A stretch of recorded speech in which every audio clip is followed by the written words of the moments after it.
අපේ ආණ්ඩුවේ ජනතාව දුන්නු ජනවරමට අනුව අපි පළවෙනි ගමන අපි හෙට උදේ ඉඳලා පටන් ගන්නවා. අපේම වෙච්ච වැඩපිළිවෙලක අපේම වෙච්ච වැඩසටහන් වැඩි ප්‍රමාණයක් සහිත අයවැයක් අපි ඉදිරිපත් කළා තිබෙනවා. ඒ වගේම අපි විපක්ෂයේ ඊටාම සාධාරණව තර්කානුකූලව කරුණු ඉදිරිපත් කරපු මැති ඇමතුරු මන්ත්‍රීවතුමාලා හිටියා. අපි ඔවුන්ට ස්තුතිවන්ත වෙන ඒගොල්ලන්ගේ ඊටාම සාධාරණ විවේචනාත්මක අදහස් දැක්වීම වලට. ඒ වගේම අර වෙනස් වෙන්න බැරි කණ්ඩායමකුත් ඉන්නවා. ඒගොල්ලෝ ගැන අපි කනගාටු වෙනවා.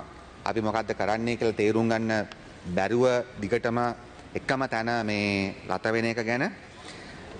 ගරුක සභාපතිතුමනි, ඒ නිසා වේලාව සම්බන්ධව ඔබතුමාලා යම්කිසි තීරණයක් ගන්නවා නම් ඒක දැනගන්න. ඊට අනුව මම අනිවාර්යයෙන්ම මගේ කතාවල් ඈස්ට් කරගන්න. නමුත් මම හිතුවා මූලික අදහස් ප්‍රමාණයක් මෙසේ ඉදිරිපත් කරන්න. ඔබතුමා දන්නවා ගරු කතානායකතුමනි, මේ සාමාන්‍යයෙන් ටිකක් ඉංග්‍රීසි ලිටරේචර් වල වැඩිපුර තියෙන්නේ මේ පොලිටිකල් ලිටරේචර් වල නැත්තම් සාමාන්‍ය තියෙන දෙයක් මේ frequently asked questions කියලා FAQs කියලා. නිතර අසන ප්‍රශ්න කියලා જાතියක් තියෙනවා. නිතර අහන ඒවාට සමහර ආයතන ගැන සමහර ප්‍රශ්න ගැන අපිට තියෙනවා එහෙම නිතර අසන ප්‍රශ්න කියලා. දැන් අපේ මේ විපක්ෂයේ සමහර മന്ത്രിතුමාලා සම්බන්ධව මට කියන්න තියෙන්නේ ඒගොල්ලෝ ඇත්තටම මේ මම එකද වෙනස් කරනවා. නිතර අසන ප්‍රශ්න නෙමෙයි නිතර ගසන මඩ. frequently slung mud FSM. දැන් මේගොල්ලන් ඒ නිතර ගසන මඩ කීපයක් ගැන මම හිතුවා මේ අයවැය අවස්ථාවේදී කතා කරන්න. මොකෝ දැන් මෙතුමලා හිතනවා ප්‍රොපගන්ඩා කැම්පේන් එකකින් ලොකු ප්‍රචාරක වැඩසටහනකින් යම් මතයන් ප්‍රමාණයක් තහවුරු කරන්න පුළුවන් කියලා. පළවෙනි එක තමයි ආණ්ඩුව මේ කයිය විතරයි වැඩ නැහැ. ඕක මම හිතන්නේ අපේ ආණ්ඩුව පටන් ගත්ත දවසේ ඉඳලාම කියන දෙයක්. ඒක සමහරු වෙනස් කරන් තියෙනවා. අපි දැක්ක සමහර മന്ത്രിතුමාලා අධ්‍යක්ෂකතුමා තුලිගෙන ආණ්ඩුව ගැන අගය කරලා කතා කරා. ආණ්ඩුවේ තියෙන හොඳ දේවල් ඉදිරිපත් කරා. එක කට්ටියක් ඉන්න ඒගොල්ලෝ හීනෙක ජීවත් වෙනවා. ඒතර ඒගොල්ලෝ ඒ හීනය මත ඉඳගෙන මේ වෙනකොට මම දැන් අපි තුනා සමාජ කරු කතානායකතුමනි එතුමාලා කරන විවේචන ඇහුණාම ඇත්තටම නිකක් අපි තිගස්සෙනවා අපි එච්චර වැරදි කළාද කියලා. මේ සභාවෙන් එළියට ගිහිල්ලා මේ පාර්ලිමේන්තු කාර්ය මණ්ඩලයේ ඉන්න සාමාන්‍ය නිල සේවක මහතුරු හම්බුනාම සමහරට පාරට ගියාම සමහරට ගමකට ගියාම දැන් අපි හිතන්නේ අපි විශාල වැරදි කළා කියලා මෙතන. හැබැයි එහෙම කියාම එහෙම එකක් නෑ ගරු සභාපතිතුමා. ඒ නිසා මම කියන්න කැමති මේ frequently slung mud කණ්ඩායමට ඔබතුමාලා ඒ කරන විවේචන වලින් සම්බන්ධව ඔබතුමාලා කනගාටු වෙන්න වෙයි.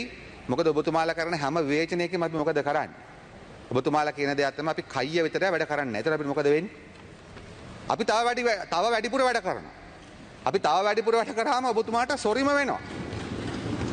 අපිව එච්චර මොටිවේට් කරන්න එපා. මොකද ඔයාලට ඇඩ්‍රස් නැති වෙනවා. මොකද අපි කණ්ඩායමක් ගරු සභාපතිතුමා. අපි සැලැස්මකට වැඩ කරන්නේ. ඒ නිසා අපි දැනුත් මහන්සියලා වැඩ කරනවා. අපි නිලධාරි මහතුරු එකතු කරගෙන. නමුත් මේ කරන අසාධාරණ චෝදන ඇහුණාම මම අගමැතිතුමා මම එදත් කලින් අතවසායත් කිව්වා ඇත්තටම අපිට මෙච්චර බැනුම් අහන්න අපි මොනවද කරලා තියෙන වැරද්ද කියලා හිතන තරමටම අපිට හිතෙනවා විවේචන ඇහෙද්දි. ඒ නිසා මම කියන්න කැමති ඒ දිගටම මඩ ගහගෙන ඔබේ සිහිනේ ඉන්න අපි ඉස්සරහට යනවා. දැන් ගරු සභාපතිතුමනි මම කියන්න කැමති දැන් මේ රටේ 70 අවුරුද්ද මේ කයිය විතරයි වැඩ නැහැ කියන එකට. මම ටික උදාහරණ ටිකක් කියන්න ඕනනේ. දැන් මේ රටේ හැම ආණ්ඩුවක්ම පාලම් බොක්කු හදලා තියෙනවා, පාරවල් හදලා තියෙනවා, ඉස්කෝල වලට පොත් දීලා තියෙනවා, පඩි දීලා තියෙනවා, පඩිත් වැඩි කරලා තියෙනවා විවිධ ආණ්ඩුවල. මේ 70 අවුරුද්දටම කරන්න බැරි වෙච්ච දෙයක් තමයි ගරු සභාපතිතුමනි විශේෂයෙන්ම අන්තිම අවුරුදු 50 60 මොකද්ද? හොඳ දේශපාලන සංස්කෘතියක් හදන්න පුළුවන් බැරි එක. කියන්නේ කිසිම ආණ්ඩුවකට බැරිච්ච දෙයක් තමයි ඥාති සංග්‍රහය අවසන් කරන්න බැරි වෙච්ච. ඔබතුමා දන්නා මේ පාර්ලිමේන්තුවේ කතානායකතුමෙක් හිටියා. එතුමාගේ හත්මුතු පරම්පරාව මේකේ හිටියා. රාජපක්ෂලා හිටියා ඔක්කොමලා හැම රාජපක්ෂම කොහේ හරි ගෑවිලා තියෙනවා නම් බලංගොඩ මානවයාගේ ඉඳලාම කනෙක්ෂන්ස් හොයාගෙන ඔක්කොටම තනතුරු දීලා තිබුණේ රාජපක්ෂලා. අපි ගරු සභාපතිතුමනි අපි ඇමති මණ්ඩලයට ඥාතීන්පත් කළා නැහැ. අපි ජනාධිපති අගමැතිතුමියගේ ඇමතිවරුන්ගේ නියෝජ්‍ය ඇමතිවරුන්ගේ කිසිම පෞද්ගලික කාර්ය මණ්ඩලයක අපි කිසිම ඥාතියෙක් නැහැ. අපි තානාපති සේවයට ඥාතීන්පත් කළා නැහැ. අපි සංස්ථාවල දහස් කරන මම හිතන්නේ 10000 කරන අනුර කරුණාතිලක මැතිතුමා දන්නවා හරි මිලක්කම දහදහස් ගණනක් විතර තිබෙනවා අපයින් කරන්න ගරු සභාපතිතුමා. අපි කිසිම ඥාතියෙක් පත් කළා නැහැ. සමහරට සුදුසුකම් තීරණය තිබුණත් ඥාති නිසා පත් කළා නැහැ. ඔන්න කයිය වෙනුවට වැඩ. ඔයගොල්ලන්ට 70 අවුරුද්දක් හිතන්න බැරි වුණා. අපිට කාලය ගන්න බැරි නිසා ඔබතුමාලාගේ සමහරගේ තොරතුරු හොයන්න යන්නේ. හෙව්වොත් අපිට හම්බ වෙනවා කොහමද ඔයගොල්ලන් සම්බන්ධලා තිබෙන්නේ කියලා. ඒ නිසා කරු සභාව ඊට පස්සේ ගත්තොත් ඒ ගැන වචනයක් කියන්නේ නැහැ. ඕක තමයි 70 අවුරුද්දක් කරන්න බැරිලා තිබිච්ච දේ. දැන් අපිට ඉස්කෝලේ යාළුවෝ නැද්ද? අපිට ඥාතීන් නැද්ද? අපේ පාක්ෂිකෝ නැද්ද කරු සභාව? ඉන්නවා. ඔබතුමා අනුරාධපුර දිස්ත්‍රික්ක කොතරම් නම් ඔබතුමාගේ විශ්වවිද්‍යාල උගත්තු ඇද්ද? ඔබතුමා තනතුරු දීලා තිබෙනවා. ඒ නිසා ගරු සභාපතිතුමනි අපි මේ කාට හිතන්නවත් බැරිද? අත අවුරුදු 25කට මේ කොන කාන්න බෑ මොකද්ද? ඥාති සංග්‍රහයෙන්තෝ රාජ්‍ය පාලනයක් කරනවා නම් ඒ අනුර දිසානායක සහෝදරයාගේ හරිණි අගමැතිතුමියගේ නායකත්වයේ තියෙන මේ ආණ්ඩුව විතරයි. අපි අභියෝග කළා කියන ඔයගලන්ට ප්‍රාදේශීය සභාවක්වත් එහෙම කරන්න බෑ. වැරදිලාවත් ඔයගොල්ලෝ එක ප්‍රාදේශීය සභාවක් හරි කොහේ හරි කනාෂොට් එකකට දින්නොත් ඔය මැදවච්චිය වගේ අපි රිජෙක්ට් වෙච්ච තැනක් හරි ඔයගලන්ට එහෙමවත් බෑ ඥාති සංග්‍රහණ දකුණු කරේ. ඊට පස්සේ කරු සභාපතිතුමනි අපි තනතුරු දීලා තියෙන සුදුසුකම් මත. ඒ වගේම අපි ගත්තොත් දැන් මේගොල්ලෝ එක වචනයක් කියනවාද කයිය විතරයි වැඩ නැහැ කියන එකට මොකද්ද මේ ආණ්ඩුවේ නාස්තියාවම කිරීම ගැන වචනයක් කියනවා. ආණ්ඩුවේ නාස්තියාවම කිරීම වචනයක් කියන්නේ නැහැ. ඒවා තමයි රටේ තිබිච්ච ප්‍රධාන ප්‍රශ්න. අනික කරු සභාපතිතුමනි අපිට ජනතාව ඡන්දෙ දීලා තියෙන්නේ අවුරුදු මාස 60කට. මාස 60කට අපි පත් වෙලා තිබේ. දැන් මාස 4න් ඔක්කොම කරාම ඉතිරි මාස 56 මොනවද කරන්නේ? ස්නූකර් ගහන්නද? හා? දැන් අපි වැඩිපුර 2020 කරන්න එපා ඔයගලන්ට සොරි වෙනවා. හරිද? ඒ නිසා මාස 4යි මේ පාර්ලිමේන්තුව පත් වෙලා. ඔබතුමා දන්නවා ජනාධිපතිතුමා අගමැතිතුමියයි විජිතේහරත් ඇමතිතුමා පත් වෙලා මාස 3ක ආණ්ඩුව මාස 2ක ආණ්ඩුවක් තිබුණා. ඒක බේසිකලි ඒක ගවර්න්මන්ට් කිව්වට ඒක සම්පූර්ණ ෆුල් ෆන්ක්ෂනින් ගවර්න්මන්ට් එකක් නෙමෙයි. අත්‍තරම ගත්තොත් පාර්ලිමේන්තුව පත් වෙලා මාස 4යි. ඒ නිසා අපි ආණ්ඩුවේ නාස්තියාම කළා තිබෙනවා. ඔබතුමා දන්න ජනාධිපතිවරයාගේ සහ අගමැතිවරියගේ පෙර පැවති සංදර්ශනාත්මක ප්‍රභූ ආරක්ෂක ක්‍රම ඔක්කොම නතර කරලා තියෙනවා. ඒක න වචනයක් කියන්න ධෛර්යයක් නැහැ ඔබතුමාට. ඒ හොඳ දෙයට හොඳ කියන්න බෑ. ඔබතුමාලා සමහර අමතුරු හිටියා. යුද්ධ කාලෙත් මම මෙතන කියලා තියෙන ඇති වෙන්නේ. ඔන්න නමත් කෙට කියන චන්ද්‍රසේන අර ළඟදී අහුනේ අපේ සුසන්ත මන්ත්‍රීතුමා කිව්වේ මොකද්ද? එස්.එම්. චන්ද්‍රසේන අර මොකද්ද මේ මාවිල්ලාරුයි ළඟදී මාතගේ හොරකම් කළා අහුනේ නේද? දැන් ඒගොල්ලෝ කොහමද ගියේ කරු සභාපතිතුමනි? ඡන්දයෙන් යුද්ධයෙන් පස්සෙත් ගියේ දෙපැත්තෙන් STF මොනවද දාගෙන. මම ඒ කාලෙත් කියලා තියෙනවා යුද්ධ කාලේ මුලතිව් වලට ඇවිදගෙන ගියත් LTT එකෙන් ඒ වගේ ගැරණීන්ට මුකුත් කරන්නේ නැහැ කියලා. හැබැයි එහෙම තමයි ඒගොල්ලෝ ගියේ. අද අපේ කිසිම කැබිනට් ඇමතිවරයෙක් කිසිම පොලිස් ආරක්ෂකව අරගෙන නැහැ. ඒ නිසා ඇයි ඒ ගැන කියන්නේ නැත්තේ? අමාත්‍යාංශ 24 අමාත්‍යාංශ 21කට අඩු කරලා තියෙනවා. ඔබතුමාලගේ සභාපතිතුමා අසුනා ඔබතුමාලගේ පක්ෂේ ළඟදී. ඊට වැදගත්. ඉම්තියාස් බාකිර් මාකර් තියාගන්න බැරි නම් මොකද්ද පක්ෂ තියෙන ප්‍රජාතන්ත්‍රවාදී? ඉම්තියාස් මන්ත්‍රීතුමා අයින් වුණේ කියලා කවුරුත් දන්නවා. අපි බලන්නකො. අපි අමතුරු ගාන්ට ඇමති දූර අමාත්‍යාංශ 24 ඇමතිවරු 21යි. ඕක කරන්න බැරි වෙච්ච තිබිච්ච දේවල් ඕක. අපි කළා තියෙනවා කයිය විතරක් නෙවෙයි වැඩ. ඊට පස්සේ මැතිවරණ ව්‍යාපාරවල රාජ්‍ය දේපල භාවිතා කිරීම. ඔබතුමා දන්නවා මහා මැතිවරණ අපිට ඕන හැටියට පාවිච්චි කරන්න තිබුණා. ගරු සභාපතිවරු පාවිච්චි කරේ නැහැ. ඒවා ඔයගොල්ලන්ට කරන්න බැරි වෙච්ච දේවල්. ඒවා තමයි අමාරු වැඩ. ටැක්ස් අඩු වැඩි කරනවට වඩා අමාරුයි ගරු මැතිතුමනි එවැනි සංස්කෘතියක් හදන එක. ටැක්ස් අඩු වැඩි කරන එක ඒක යම් ආකාරයක ටෙක්නිකල් තීන්දුවක් සමහර විට. පොඩි කන්සික්වන්සස් එන්න පුළුවන්. හැබැයි අමතිවරුන්ට අමාත්‍යාංශ දෙන්නේ නැතුව අපේ මේ ඉතාම ජේෂ්ඨ වෛද්‍ය නිහාල් අබේසිංහ නිහාල් ගලප්පත්ති මේ පක්ෂ වෙනුවෙන් දිවිදුන් ජීවිතේ පරිත්‍යාග කළ වැඩ කරන මිනිස්සු අපි අමතිකම් දීලා නැහැ. කේන්ද්‍රියක් තියෙනවා. ඕගලන්ට පොඩ නැති වෙන ඕගොල්ලන්ගේ කට්ටිය අප්සෙට් යනවා. ඒ නිසා මම කියන්න කැමති අපි කළා තිබෙනවා. ඒ වගේම අපි රාජ්‍ය දේපල භාවිතා කළා නැහැ. ජනාධිපති මන්දිර හා අගමැති බංගලා ඒවා ආර්ථික වශයෙන් ඵලදායී කාර්යයන්ට යොමු කරනවා. ඔබතුමාලා අපි වාහන වෙන්දේසික මොකද වාහන ෂෝ එකක් කරනවා කියලා මෙතන කිව්වා. දැන් වාහන වෙන්දේසි කළා මම දැක්ක ළඟදී මම හිතන්නේ මිලියන් මම දන්නේ හරිම ගාක් මිලියන් 800ක්ද කොහෙද 800ක් අර මම දන්නේ ගාන කොහමද ඒ වාහන විකුණන්න පටන් ගන්න තිබෙනවා. මම හිතන්නේ මේ පාර්ලිමේන්තුවේ මම හිතන්නේ කතානායකතුමාට වගේ වෙන් කළ තිබෙන ඉහළ මට්ටමේ වාහන මම හිතන්නේ වෙන්දේසි පටන් ගන්න තියෙනවා. මගේ දැනීම හැටියට. ඉතින් ඕගොල්ලෝ හිතලවත් තිබුණාද ඒ වගේ කරන්න? ඒ නිසා ඊට පස්සේ ඒ නිසා ගරු ඒ වගේ හිටපු ජනාධිපතිවරුන්ගේ සේවයට අනුයුක්ත කළ තිබුණ ආරක්ෂකයන් අපි ඒ ආරක්ෂක නියාමයන් අනුව අඩු කළ තිබුණාක ශ්‍රේෂ්ඨාධිකරණයෙන් නඩු අහන්නේ නැතුව එළියට දැම්මා. ඒ නිසා අපි මන්ත්‍රීවරුන්ට දීලා තිබිච්ච තීරුබදු වාහන බලපත් ඒක නතර කළා. ඒ වගේම අපි බලාපොරොත්තු වෙනවා ඉදිරියේදී පනත ගෙනල් ඒ චිත්‍රසිරි කමිටියේක වාර්තා වෙලා තියෙනවා මන්ත්‍රීවරුන්ගේ විශ්‍රාමයට උපහොසි කරන්න. ඒවා අපේ තීරණ. ඔබතුමාලා කවදාවත් කිරපුවා නෙමෙයි. ඒ නිසා ඒ වගේම ජාතිවාදී දේශපාලනයට රාජ්‍ය අනුග්‍රහය අපි අවසන් කළා තිබෙනවා. අපි දුක් වෙනවා. දැන් ගරු සභාපතිතුමනි මම දැක්ක මෙතන දැන් කෙනෙක් ඉන්නවා මම දන්නේ මොකක්ද එතුමාට වැළඳලා තියෙන රෝගය කියලා ගරු කතානායකතුමා.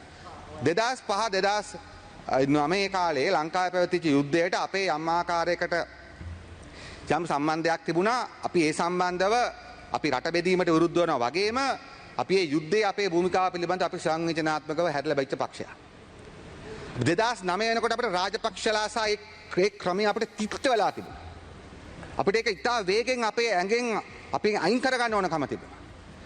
හැබැයි අපි 2005 දී රටේ තිබිච්ච විශේෂ තත්ත්වය නිසා අපි කොන්දේසි සහිත විපක්ෂයේ සිටිමින් අපි රාජපක්ෂයට සහයෝගය දක්වන්න තීන්දුව කරනකොට රාජපක්ෂලා මේ අද මේ කළා තියෙන පව් කන්දරාව තරම් කළා තිබුණේ.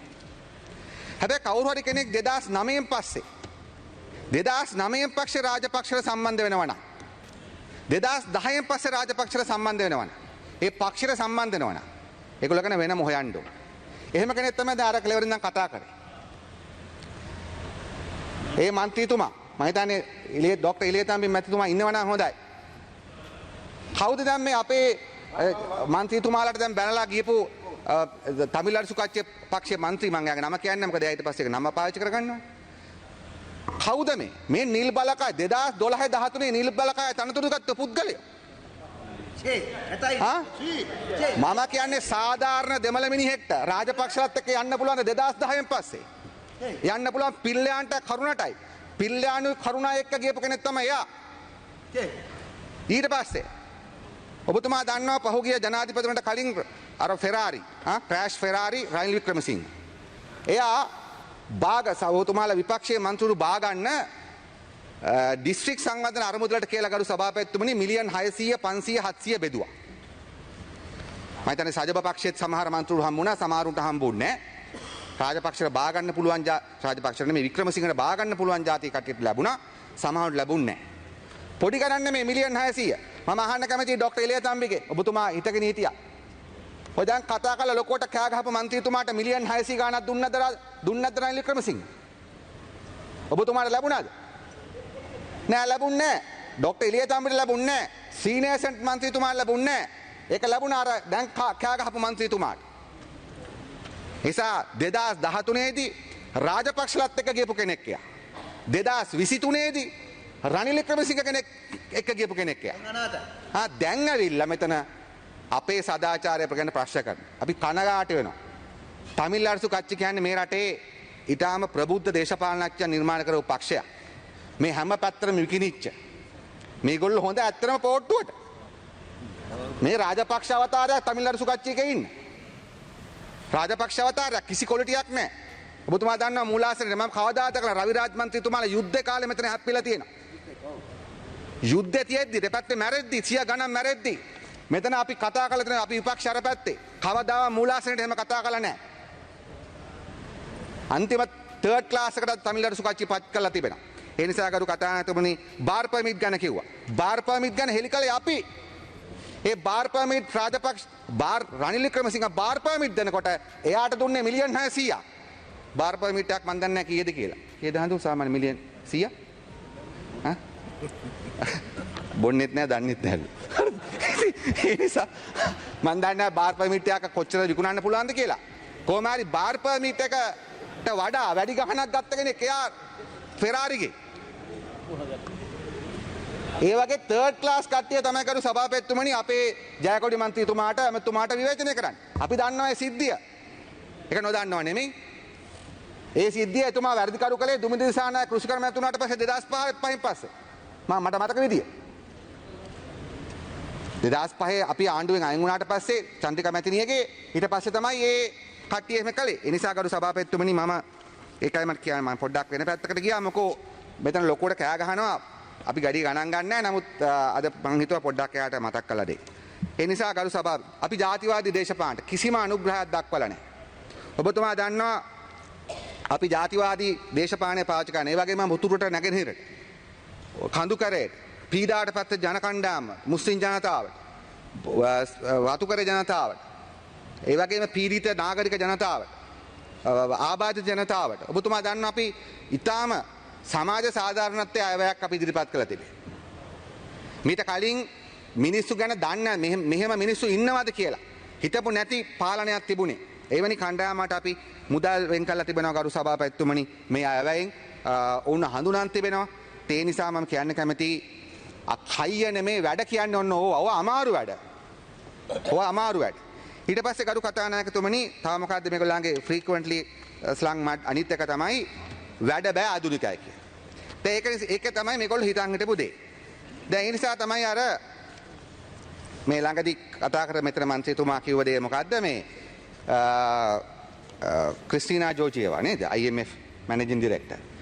එයා මේ අපේ ජනාධිපතිතුමාට බ්‍රාවෝ කිව්වා කියලා හරිම ප්‍රශ්නයක් ඇති වෙලා. මේක ඇත්තටම ඔබතුමා අමදියස් මෝට්සාට් කියන ෆිල්ම් එක බැලුවා නම් ඒකේ තියෙන ඔය වෘත්තීය ජෙලසි එක සම්බන්ධ වෘත්තීය ඉරිසියාව සම්බන්ධ කතාවක්. හරිද? ඉතින් ඒ නිසා මෙතන මොකක්ද තියෙන්නේ? ඒ වගේම ඕනනම් මට කියන්න පුළුවන් මනමේ කුමාරයා කතාවත් ටිකක් සම්බන්ධයක් තියෙනවා. දැන් මනමේ කුමාරයා හිතන් හිටියා මනමේ කුමාරයා හිතන් හිටියා මනමේ කුමාරි කියන කෙනා එයාට තමයි ඉති කියලා. හැබැයි කුමාරි තේරුම් ගත්තා ටික කාලයක් යනකොට මේ කුමාරයා එච්චර මේ ඒ රටේ ඒ ප්‍රදේශයේ ඔතෙන්ටික් ලීඩර්ෂිප් එකක් නෙමෙයි. එයා නිකන් පොරක් නෙමෙයි. එයා නිකන් පරණ පොරක් වැඩක් නෑ කියලා ඒ කුමාරි ඔබතුමා දන්නවා මනමේ රජුරවන්ට කවුද ඒ රජුරවන්ට එතුමිය පස්සේ එකඟ වුණා. ඒක කැමති වුණා නැත්තම් කඩුව දුන්නා කියලා කියන්නේ. දුන්නද නැත්ද මන් දන්නේ නැහැ. දෙන්න උත්සාහ කරා. ඔව්. දැන් වෙලා තියෙන්නේ මොකද්ද? දැන් වෙලා තියෙන දේ තමයි ගරු සභාපතිතුමනි දැන් සමහර ඔය ඉස්කෝලේ යන කාලේ ඔහම අපිටත් වෙලා තියෙනවා සමහරලා. අපි හිතන් ඉන්නවා සමහර ගෑනු ළමයි අපිට කැමතියි කියලා. අපි ඉතින් එක දේවල් ඒගොල්ලන්ට කරනවා. එක ලියුම් ලියන්න try කරනවා. ඒ කාලේ ඉතර SMS තිබුණේ නැහැ. එක දේවල් ඉතින් කරනවා. නමුත් ගරු කතානායකතුමනි ඔබතුමා දන්නවා ඒ නිසා වෙන දේ තමයි මොකද්ද? ඇත්තටම දේ තමයි ඒ ළමයා වෙන කෙනෙක් එක්ක යනවා. අද මේ සජබේ ඔය ආර්ථික ඔස්තාද්ලට වෙලා තියෙන්නේ ඒකයි. ඒගොල්ලෝ හිතුවා IMF එක ඒගොල්ලන්ට truly love කියලා. හරිද? හැබැයි IMF එකත් බලනවනේ. IMF එකට success story එකක් ඕනනේ. IMF එකට දැනට තියෙන success story එක තමයි out of 93 countries. ඒගොල්ලන් bail out කරපු out of 93 ඒගොල්ලන් success story එකක් තියෙන South Korea විතරයි. ඒකත් ඇත්තටම හොඳම success story එකක් නෙමෙයි. South Korea වල විශාල industrial base එකක් තිබුණා. ඒ වගේම බිල් ක්ලින්ටන් වගේ ජනාධිපති කෙනෙක් South Korea donor conference එක chair කරලා සල්ලි හොල දුන්නා. ඒ වගේම මාස 2කමාරෙන් 217 tons of gold ඒගොල්ලෝ එකතු කරගත්තා.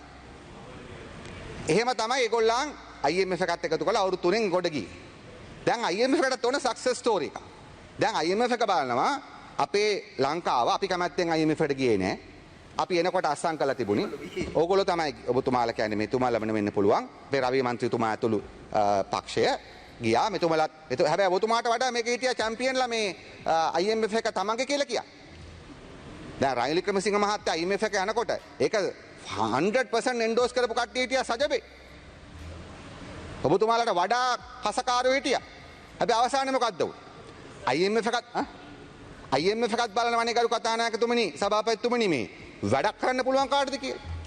දැන් ඉස්සර මොකද්ද උනේ? ඉස්සර ජනාධිපතිවරු මේ වගේ ගණන් ඉලක්කම් පාඩම් කරන්නේ නැහැ.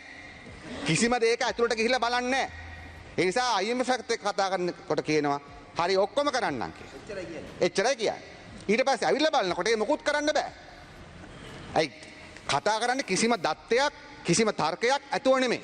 නමුත් අනුර දිසානායක ජනාධිපතිතුමා එහෙම නෙමෙයි අනුර සහෝදරයා.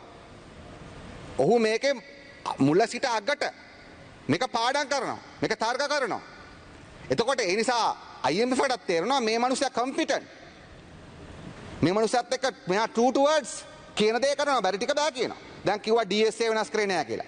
DS එක වෙනස් කරපු හැටි මට මතකයි ලක්මාලි මන්ත්‍රීතුමිය මෙතන කරුණ පෙන්නවා. ඔව් අපි දන්නවා DS එක සම්පූර්ණයෙන් වෙනස් කරන්න බෑ අපිට. හැබැයි DS එක වෙනස් කරා. දැන් අපි අහන්න කැමති IMF යෝජනා රණීය යෝජනා තිබුණාද? පාසල් දරුවන්ට රුපියල් 6000ක මොනවාද ස්ටේෂනරි දෙන්න තිබුණාද? තිබුණේ නැහැ. පාසල් දරුවට 3000 ගානේ දෙන්න තිබුණාද? ෂූස් තිබුණේ නැහැ. ඒ වගේ විතරක් නෙමෙයි දැන් අස්වැසුම කියන එක දැන් මේ දෙසැම්බර් 31ට අවසන් වෙලා තිබිච්ච පවුල් ලක්ෂ මං හිතන්නේ 4කට අපි අප්‍රේල් 30 දක්වා අධික කරලා තියෙනවා. තිබුණාද? මේ වැටුප් වැඩි කිරීම මම හිතන්නේ IMF එක දන්නෙත් නැහැ මේක වැඩි කරේ කොහොමද කියලා ලොක්කා. ඒක තමයි. ඒ කියන්නේ මේ අප්‍රේල් 10 වෙනකන් ඉන්න. දැන් අප්‍රේල් ඡන්දේ තියෙන්නේ මැයි 6. ඒ නිසා හොඳම දේ තමයි මම විපක්ෂීය ගරු මන්ත්‍රීතුමාට ආරාධනා කරනවා තව දවස් 20යි තියෙන්නේ වැඩිපුර පඩි වැඩි වෙන්නේ නැහැ කියලා ගිහිල්ලා සවුත් වෙන්න එපා. ආයි ලොවෙත් නැති වෙන්නේ පඩි වැඩි වෙන. ඒ නිසා මම මේ අවංකව ඔබතුමාට උදව්වක් වශයෙන් කියන්නේ කරුණා කරලා ඕකේ එල්ලෙන්න එපා. මොකද ලොක්කා ඕක හරියටම ගණිතේ පාඩම් කරලා තියෙන්නේ. ඒසාව දෙනවා කියනට ඔක්කොම දෙනවා. හරිද? ඒ නිසා තමයි IMF එක කිව්වේ බ්‍රාවෝ ද ප්‍රෙසිඩන්ට් කියලා. ඒ නිසා මම ඒක කලින් ජනාධිපතිවරු ඔහේ රස්තිය දුක ගහ එක ඒවා කරලා ගිහිල්ලා IMF එකට වාඩි වෙනවා. මොකද්ද දන්නේ නැහැ. කියන්නේ මොකද්ද නැහැ. හරිය ඔක්කොම හා කියනවා. කරන්න බෑ. ඒ නිසා ගරු සභාපතිතුමනි ඔබතුමා දන්නවා අපි ආර්ථික ස්ථායකරණය අපි කළා තිබෙනවා. අපි අහන්න කැමති ශ්‍යාමාකට දැන් අද විපක්ෂයේ පැත්තෙන් කතා කරපු පළවෙනි කතිකයා ශ්‍යාමාකට එක දන්නෙත් නැහැ එක්ස්චේන්ජ් කමිෂන් එක දන්නෙත් නැහැ. UMP එකට SDP එකට ගිය කලක් රවි මන්ත්‍රීතුමා. රවි දන්නවද? නෑ ඔබතුමා දන්නවා මම කියන්නේ අද ඩිබේට් එක ඕපන් කරපු මන්ත්‍රීතුමා දන්නේ නැහැ ශ්‍යාමාකට එකේ එක්ස්චේන්ජ් කමිෂන් එකේ වෙනස. දැන් මේගොල්ලෝ තමයි ඉතින් ජෝර්ජියා ගරු කතානායකතුමනි මෙතුමාට ඒ වගේ කට්ටියට බ්‍රාවෝ කියන්නද? වීසා තිබ්බොත් වීසා කැන්සල් කරන් කලින් යනවා. ඒ නිසා අපිට කියන්න තියෙන්නේ අපි සීමිත කොන්දේශයටද තමයි අපි IMF එක තිබිච්ච ප්‍රෝග්‍රෑම් එකට ගියේ.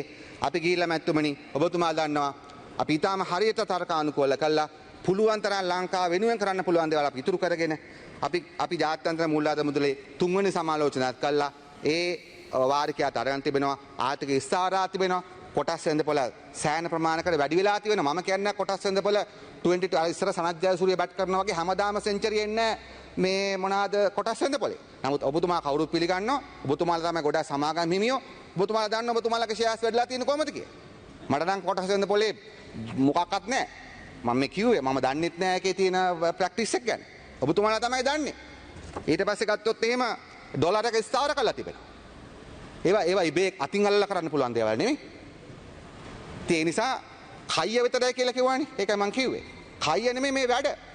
ඒ වගේම ඔබතුමා දන්නවා ගරු කතානායකතුමනි, සභාපතිතුමනි ගරු අමාත්‍යතුමනි ඔව් තව විනාඩි 2ක් විතර වගේ. හරි. හොඳයි. බලමු දැන් වෙලාව තියෙනවා නම් ගන්න නැත්නම් ඉවර කරන්න පුළුවන්. ඒ නිසා අපි ගොවියන්ට අපි පොරොන්දු දුන්නා ගොවියන්ට දෙනවා කියලා මොනවාද පෝරසානාධාරය මහ කන්නේට කිසිම ඡන්ද පොරොන්දුවක් නැහැ. ඔබතුමාලගේ මැනිෆෙස්ටෝ එකට වඩා අපේ මැනිෆෙස්ටෝ එක කියන එක හොඳයි, කියවන එක හොඳයි. ඒක එහෙම හොඳයි. ඇත්තට මම ඒක අගය කරන ගොඩක් මන්ත්‍රීතුමාලා විපක්ෂයේ ගරු සභාපතිතුමනි අපේ මැනිෆෙස්ටෝ එක අපිට මතක් කරා. ඒක වටිනවා. අපිට අමතක වෙන්න දෙන්න හොඳ නෑ ඒක. අපි අමතක කරන්නේ නැහැ. නමුත් අපි අහන්න කැමති අපි කිසියක්ම පොරොන්දු දුන්නේ නැහැ පහුගිය මහ කන්නේ වගාවක් දෙනවා. මොනවාද? පෝරසානාධාර දෙනවා කියලා. නේද? කුෂිකා මහතුමා එතන ඉන්නවා. අපි දුන්නා. අපි පොරොන්දු දුන්නේ නැහැ දීවරයන්ට ඉන්ධන සානාධාර දෙනවා කියලා. ඒවා දුන්නා මිනිස්සු ගන්නවා. ඒවා කයිය නෙමෙයි කරලා තියෙනවා. මේ යල්කන්නේ මුරු වල වගා කරන අනිත් භෝගවලට ඔය අතුරු භෝග වලටත් දෙනවා. යල් කන්නේ. දැන් එන්න තියෙන ඉස්සරහා තියෙන කන්නේ. ඉතින් ඒ නිසා කරු කතානායකතුමනි ඒ වගේම අපි ගත්තොත් අපිට කො ඔබතුමාලා පෙට්ටි කඩයක්වත් කරන්න දන්නේ නැහැ කියලා. අද බැත්තොත් ඔබතුමා දන්නවා වහලා තිබිච්ච ෆැක්ටරිස් කීයක් පටන් ගන්න තියනවාද? ස්පෙෂලි උතුරේ වඩක්ක. ඔබතුමා ගිහිල්ලා පටන් ගත්ත ගරු හඳුනේති මන්ත්‍රීතුමා ඔඩ්ඩු සුඩාන් වල යුද්ධය අවුරුදු 30ක් එක දිගට තිබිච්ච LTT කන්ට්‍රෝල් ඒරියා එකේ තිබිච්ච උළු කම්මලා. ඊට පස්සේ ඔබතුමා ගිහිල්ලා තව එකක් පටන් ගත්තා. එලිෆන්ට් පාස් වල අපි ලංකාවේ ලුණු ගේන්න යනවා එලිෆන්ට් පාස් ෆැක්ටරි එකේ.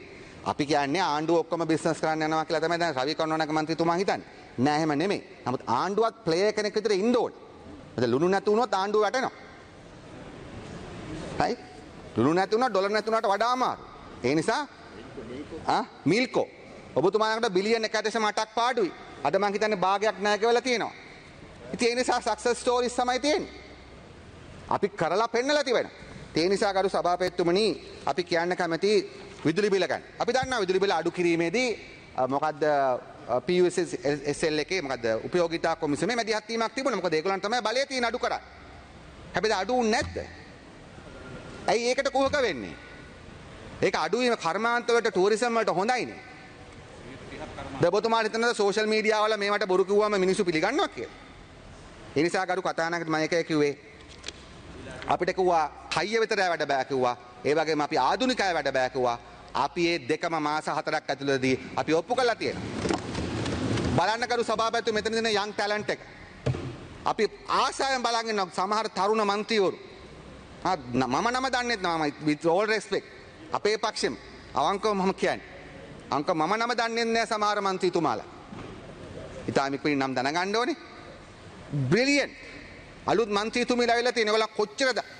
ඒගොල්ලන් මේ මහා ඔස්තාද්ලා ආර්ථික ඔස්තාද්ලා සම්පූර්ණයෙන්ම අපි දැකලා තියෙන ඒගොල්ලන්ගේ තර්ක බිඳිනවා ගෞරවනීය විදියට. මම දැක්ක ළඟදී එක මන්ත්‍රී කෙනෙක් එයාගේ ෆෝන් එකේ අරගෙන මොනවාද ජනතාවගේ ආධ්‍යාත්මික නායකයා කියලා බොරුවක් කළා. කවුද ඒකට නැගිට්ටේ? මේ පාර්ලිමේන්තුවේ ඉන්න ලාබාල්ත මන්ත්‍රීතුමිය තමයි ඒකට ඇටැක් කරේ. ඒක හරි ස්ටෑන්ඩින් ඕඩර්ස් අනුව හරි පිළිවෙලට හරිම පොලයිට් විදියට. එසා දැන් අර මොකද්ද කියන්නේ අර අවුවට වයසට යනවා කියලා නේද? වැඩි හිටියෝ කියන්නේ කරු සභාපතිතුමනි ඒක එක්ස්පීරියන්ස් එකෙන් ඒක විස්ඩම් එන්නේ ඒක ට්‍රූලි වැඩි හිටියෙක් වෙන්න ඕනේ. ඒක තමයි විස්ඩම් එන්නේ. නැතුව නිකන් අර අවුවට අවුව වැටුනමත් අර සමහර බාල ගස්වල කහ පාට වෙනවනේ කොළ. එහෙමයි සමහර මේ වැඩි හිටිය අය. හරි කොණ්ඩේ සුදුලා තියෙන පීනසට. ඒ නිසා අපි කියන්න කැමති ඒ වගේම අවසාන වශයෙන් මම දන්න ඔබතුමා වෙලාව මගේ නතර කරන්න යන්නේ. ඊට පස්සේ අපිට කොහොම ශක්තිමත් විදේශ සම්බන්ධතා නැහැ කියලා. ජාත්‍යන්තර සහයෝගය නැහැ කියලා. මම ස්තුතිවන්ත වෙනවා මම දැක්ක සජබේ සමහර මන්ත්‍රීතුමාලා.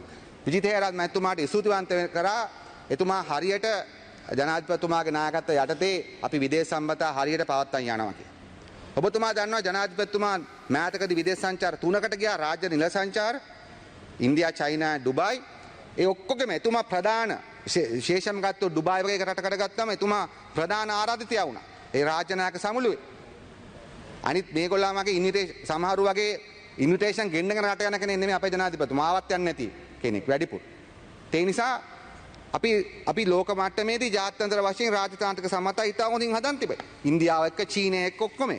ඒ නිසා නීති ආධිපත්‍යය පිහිටවීම. ඔබතුමා දන්නවා දැන් ඒකත් කියලා ඉවර කරන්නම් පාස්කු ප්‍රහාරය ගැන. පාස්කු ප්‍රහාරය ගැන ඔබතුමාලා දන්නවා අපි පරීක්ෂණ පටන් ගන්න තිබෙනවා. මම ඒකට පරීක්ෂණ ගැන මම ලොකුවට දන්නේ නැහැ. මට දැඩි විශ්වාසයක් තිබෙනවා. අනිවාර්ය වශයෙන්ම පාස්කු ප්‍රහාරයේ නිශ්චිතව සම්බන්ධ පුද්ගලයොත් ඒවා ප්ලෑන් කරපු කට්ටියත් අනිවාර්යෙන් දඬුවම් දෙනවා. ඔබතුමා දන්නවා දැන් පොලිස්පති ඇතුලේ. හරි. ඒ නිසා ඒ වගේම ඔබතුමා දන්නවා අපි ආණ්ඩුව වෙලා සති 3යි අරුගම්බේ ඇටැක් එකක් ගැන ආරංචි වුණා. ජනාධිපතිතුමා ඉතාම ප්‍රොෆෙෂනල් විදියට කිසිම කලබලයක් නැතුව ඉතාම හොඳින් අධ්‍යයනය කරලා සිකියුරිටි කවුන්සිල්ස් ගණනාවක් අරගෙන කිසිම ප්‍රශ්නයක් නැතුව බිස්නස් එක හාම් කරන්නේ නැතුව ටූරිසම් ඉන්ඩස්ට්‍රි වටන්නේ නැතුව ආරක්ෂාවට ප්‍රශ්නයක් එන්නේ නැතුව ජාත්‍යන්තර දේශපාලනය අවුල් කරගන්නේ නැතුව ජාතිවාදී මත වෙන්නේ නැතුව ස්මාර්ට් විදියට විසඳලා තියෙනවා. මෙතුමලා කරා මොකද වෙන්නේ? හත්පලේ ගා ගන්න. ඒ නිසා අපි කියන්න කැමති අපි නීති ආධිපත්‍ය හදලා තිබෙනවා.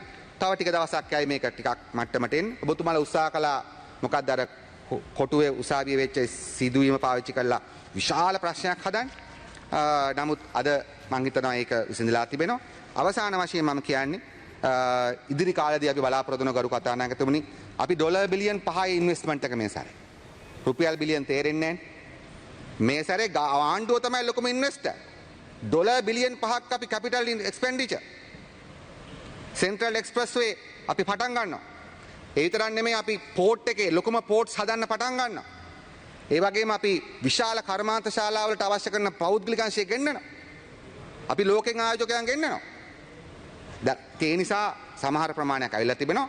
ඉදිරි අපි මේ ආණ්ඩුව අපේ අයවැයත් එක්ක තමයි ගොඩක් අය මම හිතන්නේ ඒකට ඉස්සරහට යන්න බලාපොරොත්තු වෙන්නේ. ඒ නිසා මම කියන්න කැමතියි අපි මේ අයවැයේදී රටට ඉදිරිපත් කරලා තිබෙන එක පැත්තකින් සමාජ සාධාරණත්වය අයවැයක්, අනිත් පැත්තෙන් අපිට පුළුවන් වෙලා තිබෙනවා රටේ කාර්මීකරණය වෙනුවෙන් අයවැයක් ඉදිරිපත් කරන්න. මොකෝ කරු කතානායකතුමනි, කාර්මීකරණයෙන් තොරව මිනිසුන්ගේ සංස්කෘතිය වෙනස් කරන්න බෑ. මම චූටි උදාහරණයක් කියන්නම්. රටේ ඔබ්ජෙක්ටිව් සිටුේෂන් එක වෙනස් කරා මිනිස්සු වෙනස් වෙන්නේ කොහොමද? මිනිස්සු පිටකොටුවේ බස් ස්ටෑන්ඩ් එකේ හැසිරෙන විදිහට නෙමෙයි කරු සභාපතිතුමනි, මාකුඹුර මල්ටි මොඩල් සෙන්ටර් එකේදී හැසිරෙන්නේ. මිනිස්සු පිටකොටුව බස් ස්ටෑන්ඩ් එකේදී මිනිස්සු ඉන්නේ විකාර වෙලා ඉන්නේ. හැබැයි ඔබතුමා කියලා බැලුවොත් මාකුඹුර මල්ටි මොඩල් එකට ඒ එන්වයරන්මන්ට් එක විසින්ම මිනිස්සු ඩිසිප්ලින් කරනවා. එසා ඉන්ඩස්ට්‍රියලයිසේෂන් කියලා කියන්නේ නිකන් ආයෝජකයෙක් ගැන නෙමෙයි. ඒකෙන් තමයි මිනිසුන්ගේ කල්චර් එකත් එක්ක සම්බන්ධයි. දැන් ජපාන් මිනිස්සු වෙලාවට වැඩ කරන්නේ අය. වෙලාවට වැඩ නොකරොත් ෆැක්ටරිය දුවන්න බෑ.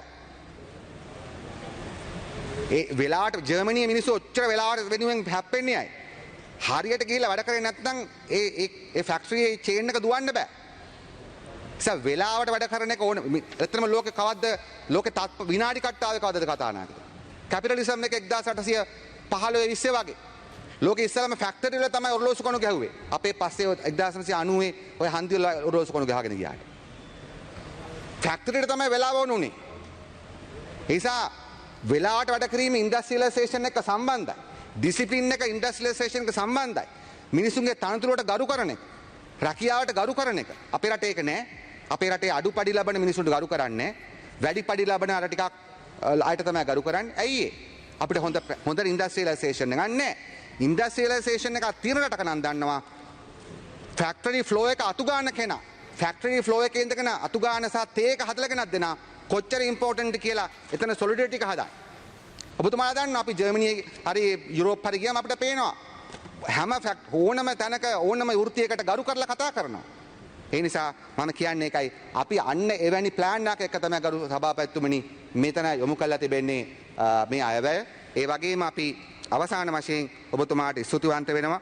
මට වැඩිපුරත් එක්ක වෙලා මම හිතන්නේ ලබා දුන්නා. ඒ නිසා අපි හෙට උදේ ඉඳලා ගරු කතානායකතුමනි, ගරු සභාපතිතුමනි, අපේ අයවැය සම්මත වුණාට පස්සේ අපි අලුත් ජියර් එකක් මාරු කරනවා. අපි මුළු රටටම ආරාධනා කරනවා. අපි දිහා මාස 3-4ක් ඔබතුමාලා බලන් ඉන්න ඇති. අපි කොහොමද කියලා මම හිතනවා අපි ඩිලිවර් කරගෙන යනවා. අපි පෙන්නලා තියෙනවා අපි ලෑස්ති මේක කරන්න කියලා. අපිට මිනිස්සු පාරදී හම්බුණා මේ පාර්ලිමේන්තු ස්ටාෆ් එක පාවා. අපිට කියනවා සර් ඔහොම යන්න අපි පරිස්සමෙන් මේක ගෙනියමු. අපි සංසුන්ව යනවා. අපිට කිසිම කලබලයක් නැහැ. තව මාස 56ක් තිබෙනවා රවි මන්ත්‍රීතුමා අපිට. තව මාස 56ක් තිබෙනවා. ඒ නිසා ඔබතුමාලා දැන් මොකද්ද කරන්නේ? ඔබතුමාලගේ මීඩියා ස්ට්‍රැටජි එක මොකක්ද? ඔබතුමාලගේ මීඩියා ස්ට්‍රැටජි එක තමයි ආරක කරේ නෑ, මේක කරේ නෑ කියලා තියෙනවා. ඒවා අපිට කාලයක් තියෙනවා කරන්න. අපි හැම දෙයක්ම හරියට කෙනලා මැල්ලා කරනවා. ඒ නිසා අපි අවසාන වශයෙන් මේ රට ජනතාවට කියන්නේ ඔබ අපට දුන්නු ජනවරමට අනුව අපි දිවිහිමියෙන් ඒ ජනවරම ආරක්ෂා කරගෙන වැඩ කරනවා. ඒ නිසා කයිය විතරයි නැත්තම් වැඩ බෑ. මං හිතනවා ඒ ඉතිහාසය ඔබතුමාලා අවසන් කළා. අලුත් තත්ත්වයකට ඔබතුමාලාත් පත් එක්කලා ඉල්ලා සිටිමින් අපිට සාධාරණ විවේචන කරපු මන්ත්‍රීතුමාලට ස්තුතිය බල කරමින් මගේ කතාව අවසන් කරනවා. බොහොම ස්තුතියි.